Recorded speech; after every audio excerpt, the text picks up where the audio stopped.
Kumusta po muli? Narito na ang ikalawang yugto ng ating kwento. Napaatras ako hanggang sa sumadsad ang likod ko sa lababo nang dahan-dahang lumapit sa akin si Rinaldo. Ang bawat hakbang niya ay may kasamang tunog ng nababasag na buto at ang kanyang tindig ay hindi na sa isang tao.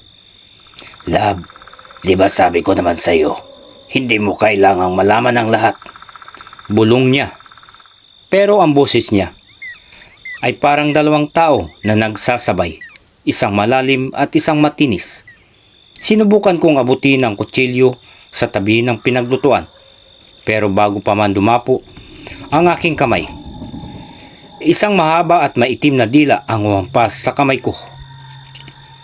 Napasigaw ako sa sakit at takot habang nakikita ang mga kuko ni Rinaldo na humahaba at nagiging matulis na parang agila. Anong gagawin mo sa akin, sa anak natin? Pilit kong tanong habang humahagulgol. Tumigil siya at ngumiti, isang ngiting punong-puno ng maliliit at matatalim na ngipin. Anak natin? Hindi, Jing. Ang dinadala mo ay hindi lang isang sanggol. Siya ang magpapatuloy ng sumpang 500 taon na naming bitbit. Hehehehe. Yumanig ang buong kabahay dahil sa isang malakas na kalabog mula sa bubungan na sinunda ng tunog ng parang mga kuko na kinakaluskos ang yero. Hindi lang si Rinaldo ang nandito. Nandito ang buong lahi niya na para saksihan ang pagsilang ng bagong hari. Nandyan na sila, Jing. Ang mga tito at pinsan ko mula sa Kapis.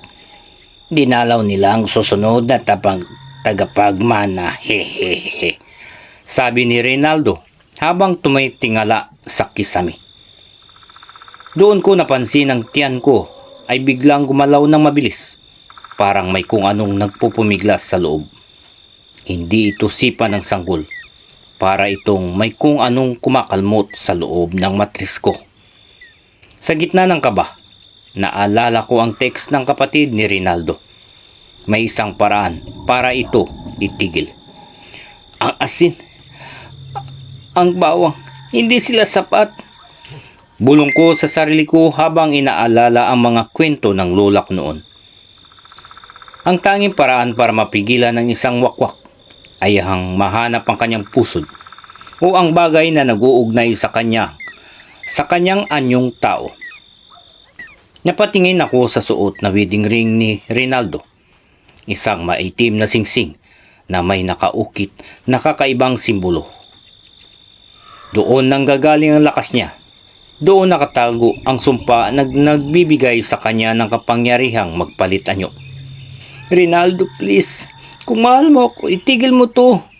Sigaw ko habang dahan-dahan kong kinukuha ang basag na bote mula sa sahig. Ang pag-ibig ay para sa mga mahihina, Jing.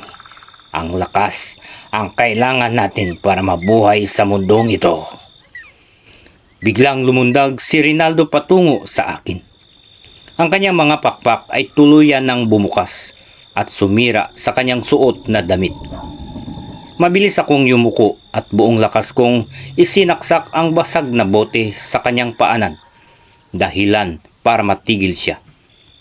Sa pagkakataong iyon, mabilis akong tumakbo patungo sa pintuan ng banyo at sinarado ito mula sa loob. Narinig ko ang malakas na paghampas niya sa pinto at ang mga sigaw mula sa bubungan na tila nagagalit na. Jing, buksan mo ang pinto. Hindi mo mapipigilan na nakatakda. Habang nanginginig sa loob ng banyo, napansin ko ang isang maliit na bintana sa taas na sapat lang para makalusot ako.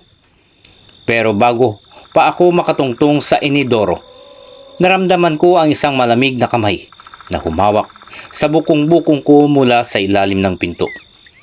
Hindi ito kamay ng tao. Ito ay isang mahaba at maputlang galamay na may suction cups na parang sa pusit.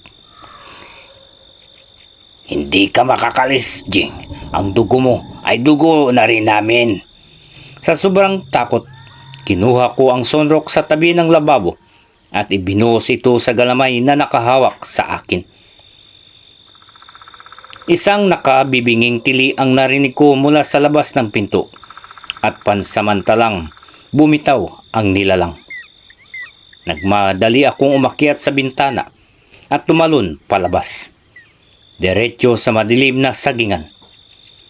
Habang tumatakbo ako sa isang maliit na liwanag ng buwan, narinig ko ang paglipad ng maraming nilalang sa itaas ko. Ang bawat huni ay tila tumatawag sa aking pangalan at ang tiyan ko ay lalong sumasakit. Doon ko nakita ang isang matandang babae na nakatayo sa dulo ng sagingan. Hawak ang isang maitim na kandila. Halika rito, apo. Ako ang tutulong sa iyo na wakasan ang sumpang ito. Sabi ng matanda.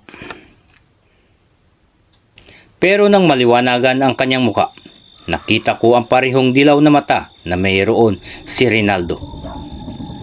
Sino ba talaga ang matandang ito at bakit siya nandito sa gitna ng gabi? Abangan pa po ang karugtong.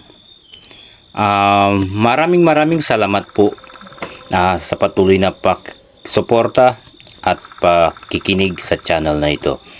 Mega love shoutout po pala sa lahat at mag-iingat po tayo kung saan mang panig ng mundo tayo naroroon. God bless everyone.